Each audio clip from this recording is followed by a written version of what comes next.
கையார் சக்கரத்து என் கருமாணிக்கமே என்றென்று பொய்யே கைமை சொல்லிப் புறமே புறமே ஆடி மெய்யே பெற்றொழிந்தேன் விதி வாய்க்கின்று காப்பாரார் ஐயோ கண்ணபிரான் அறையோ இனி போனாலே என்று பாடுகிறார். நாராயணன் தான் பரதெய்வம் என்ற ஞானத்தை உபதேசித்தார் கீழ்ப்பதிகத்திலே. இந்த சம்சாரத்தில் இருந்து கொண்டே இரும்பு துண்டுகள் நடுவில் மின்னும் தங்கத்தை போல ஆனதெப்படி என்று பேசுகிறார் இந்த பதிகத்திலே. வேறு எந்தவித அலங்காரமும் இல்லாமலேயே கண் திருஷ்டி ஏற்படும்படி உள்ள உன் திருக்கரத்திலே அழகுக்கு அழகு சேர்க்கும் விதமாக நன்கு பொருந்திய சக்கரத்தாழ்வானை கொண்டவனே, காண்பவர்களின் களைப்பை நீக்கவல்ல நீலரத்னம் போன்ற உன் வடிவழக்கை காட்டி எனக்கு பரிபூர்ணமான அனுபவத்தை தந்தவனே என்று இப்படி பலமுறை பொய்யாகவே கபட வார்த்தைகளை சொல்லி அந்த வார்த்தைக்கு தகுதி இல்லாதபடி உன்னை தவிர்ந்த விஷயங்களிலேயே மூழ்கியிருந்து உண்மையாகவே உன்மீது மிகுந்த அன்பு கொண்டவர்கள் பெறும் பலனையே நானும் பெற்றுவிட்டேனே. பகவத் கிருபையானது கரை புரண்டு ஓடி வரும்போது அதை தடுக்க வல்லவர் யார்? இதைத்தான் விதி அல்லது அதிர்ஷ்டம் என்பார்களா?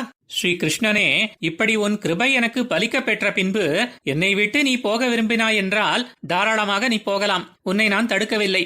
ஆனால் நீயே நினைத்தாலும் இனி என்னை விட்டு பிரிந்து போக முடியாது. அது ஏன் தெரியுமா? அன்று யசோதையானவள் மெய்யாகவே உன்னை கட்டி வைத்திருந்தாள். அதிலிருந்தே நீ தப்பிச் செல்ல முயற்சிக்கவில்லை. நான் இன்று பொய்யான வார்த்தைகளை சொல்லி அல்லவோ உன்னை கட்டி வைத்துள்ளேன். இதிலிருந்தோ நீ தப்பிச் செல்ல போகிறாய்? ஐயோ, என் மகிழ்ச்சிக்கு இனி எல்லையே இல்லையே என்று கூறுகிறார். ஆழ்வார் எம்பெருமானார் ஜீயர் திருவடிகளே சரணம்.